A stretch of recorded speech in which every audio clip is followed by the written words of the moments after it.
The Kingdoms of Ruin episode 10 commences with the confrontation between Adonis and Daroka facing Shirasagi. The intelligence unit obtains visuals through the drone. Adonis inquires about the two heads, but Shirasagi coldly claims they were merely in his way. Using the floating arms, Shirasagi crushes Adonis' bike.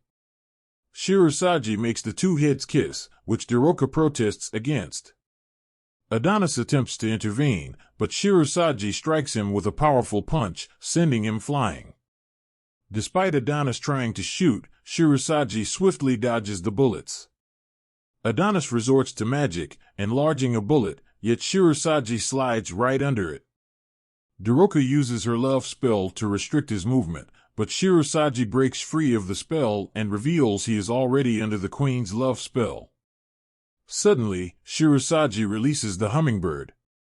Daroka, still determined to aid Adonis, forges a sword for herself and armor for Adonis.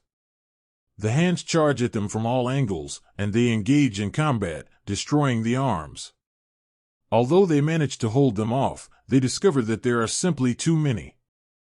Shirasagi launches a barrage of attacks on the duo, but Adonis counters them with a spell, forming a huge ball around them.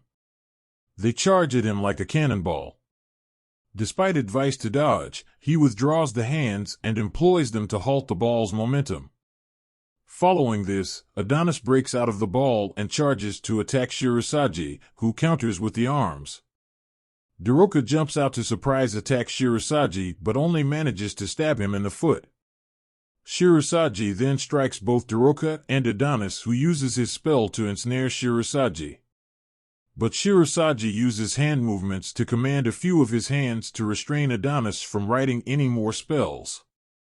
Meanwhile, Daroka summons the courage to grasp the sword and prepares to stab Shirasagi, but he uses a hand to drag her by the hair, suspending her in midair. He then breaks free from Adonis' spell and instructs the hands to gouge her eyes at the end of the Kingdoms of Ruin episode 10. The episode review. The Kingdoms of Ruin episode 10 delivers an action-packed sequence as well as a sad ending, and this time, it doesn't seem like there is going to be a last-minute recovery. The action sequence features an all-out battle between Adonis and Daroka against Shirasagi. Daroka held them back for most of the battle, and it would have been better if she had stepped back from the fight since it led to her losing her eyesight in the battle, while Adonis was held down and made to watch. However, the action does have a lot of loopholes. Both Adonis and Shirasagi had amazing powers but completely failed to utilize them well. The most obvious thing for Shirasagi to do after holding Adonis down would have been to snatch his pen, yet the pen lay right in front of him. This could have been how Adonis redeems himself in battle. Adonis' spell is an amazing weapon against hands and could have been used both offensively and defensively throughout the fight against Shirasagi.